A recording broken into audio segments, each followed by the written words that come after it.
মুখ্যমন্ত্ৰী ডক্টৰ হিমন্ত বিশ্ব শৰ্মাৰ জন্মদিন উপলক্ষে মাদ্ৰাসাত আমিন ধৰি দোয়া প্ৰাৰ্থনা। আল্লাহ তাআলা অনেক শিক্ষিত সমাজ ব্যক্তিদেরকে নিয়ে তোমার দরবারে হাত তুলেছে। আল্লাহ রব্বুল আলামিন কোন আশা নিয়ে কোন মকসদ নিয়ে তোমার দরবারে হাত তুলেছে তুমি তো ভালো করে জানো। আল্লাহ তুমি তো প্রত্যেকটা মানুষের মনের খবর জানো রে আল্লাহ। আল্লাহ তাআলা যে আশা নিয়ে যে মকসদ নিয়ে তোমার দরবারে হাত তুলেছে আল্লাহ আমাদের প্রত্যেকের মনের নেক জায়েজ তামান্না গুণ আল্লাহ তুমি কবুল আর মঞ্জুর করে নাও।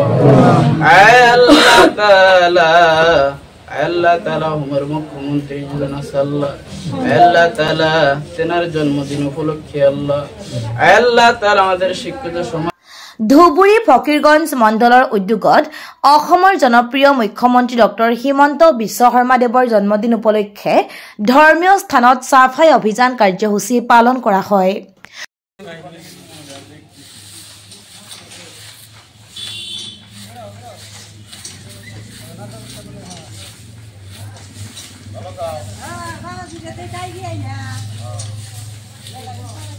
ফকীৰগঞ্জ তাজবিদুল কুৰাণ হাফিজিয়া মাদ্ৰাছা আৰু ফকীৰগঞ্জ মন্দিৰত সাফাই কৰি মুখ্যমন্ত্ৰী ডক্টৰ হিমন্ত বিশ্ব শৰ্মাৰ ৫৬ সংখ্যক উপজা দিনত দোয়া প্ৰাৰ্থনা কৰি তেখেতৰ দীৰ্ঘায়ু কামনা কৰে।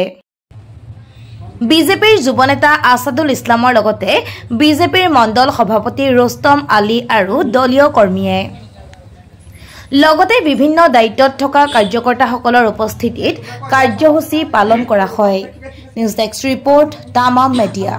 অসমৰ স্বনামধন্য মুখ্যমন্ত্ৰী ডক্টৰ হিমন্ত বিশ্ব শৰ্মা দেৱ ডাঙৰীয়াৰ জন্মদিন, সেই উপলক্ষে তেখেতক উদ্দেশ্য কৰি আজি আমাৰ ফকীৰগঞ্জ মন্দিৰ প্ৰাংগণত আমি চাফাই অভিযান হ'ল আৰু আমাৰ ফকীৰগঞ্জ তাজবিদুল হাফিজিয়া কুৰাণ মাদ্ৰাছাত আমি আজি তেখেতৰ কাৰণে দোয়া দূৰত কৰা হ'ল, তেখেতৰ দীৰ্ঘায়ু কামনা কৰা হ'ল আৰু তেখেতৰ জৰিয়তেই আমাৰ অসমত শান্তি বিৰাজ কৰক, অসমৰ সকলো জাতি জনগোষ্ঠীৰ মাজত ভাতৃত্ববোধ গঢ়ি উঠক, তেখেতৰ সবল নেতৃত্বত দেশ তথা আমাৰ ৰাজ্যখনক যাতে উন্নত শিখৰত লৈ যাব পাৰে তাৰ কাৰণে আমাৰ ইয়াত থকা মৌলানা মুফতিসকলক তেখেতৰ কাৰণে দোয়া আশীৰ্বাদ কৰিলে আৰু আমাৰ সৰু সৰু কণ কণ ল'ৰা যি সকল এই মাদ্ৰাছাত আছে তেখেতসকলেও মনৰ অন্তৰৰ পৰা ডক্টৰ হিমন্ত বিশ্ব শৰ্মাৰ দীৰ্ঘায়ু কামনা কৰি তেখেতৰ সুস্বাস্থ্য কামনা কৰি আজি দোয়া কামনা কৰা হ'ল আৰু এই উদ্দেশ্য আজি